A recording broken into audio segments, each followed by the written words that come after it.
today's video, magluluto tayo ngayon ng broccoli and cauliflower, buttered garlic cauliflower and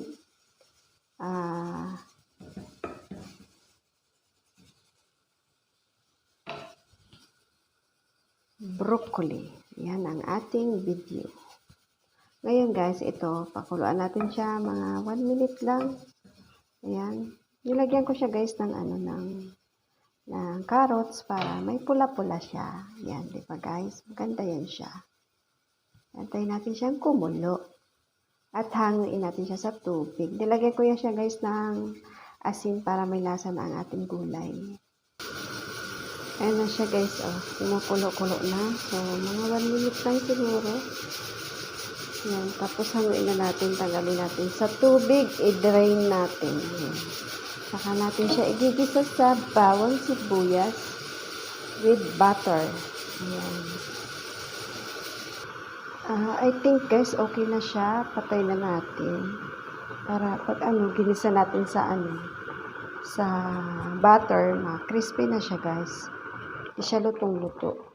Ayan. Pinatay na natin yung apoy. Ngayon, i-drain na natin siya sa strainer. Ayan na guys, i-drain na natin siya. Bismillah. Ayan. Oops. Ayan. Ayan, dito sa ating palayok, maglagay na tayo ng kunting lang guys, mantika. Ang gamit ko po dyan na mantika is olive oil. So, ilalagay natin itong sibuyas, bawang. Ako, inuuna ko yung sibuyas. Pero, depende sa inyo yan. Pero, ang alam ko talaga, nauuna yung mga sinaunang ating ninuno. Nagigisa talaga sila guys. Inuuna nila yung bawang. Pero, mahinang apoy lang. So, ngayon, nagmamadali tayo kasi tanghali na. Ayan. Igisa muna natin siya sa kunting mantika lang para hindi lang. Kasi pag dinirect natin sa butter, yan pumapangit siya. So, yan natin sa kunting mantika lang. Hintayin natin siya hanggang magpula. Ngayon, ilagay na natin ang ating bawang. Ayan guys, ilagay ko na yung bawang. Papulahin din natin. Tapos, ilagay na natin dito guys yung lagyan na natin siya ng kunting butter. Tsaka natin ilagay yung ating pinakuluang broccoli and cauliflower. Hapkok lang ba guys? Oo. Pwede kayo maglagay ng pampalasa.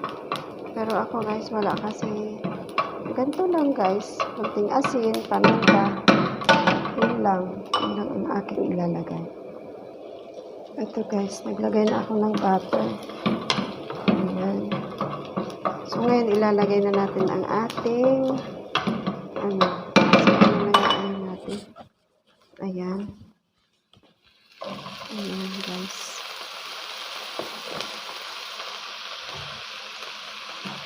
Ihalo lang natin guys. Yes. Ayan guys, nilagyan ko na siya ng asin tsaka paminta. Ayan o. Ayan. Ihalo natin siya guys. Of course. Halo natin. Kunting na lang to guys. Okay na siya. Kasi luto naman na siya. Guys, okay? Okay guys, ayan na, luto na yan siya guys.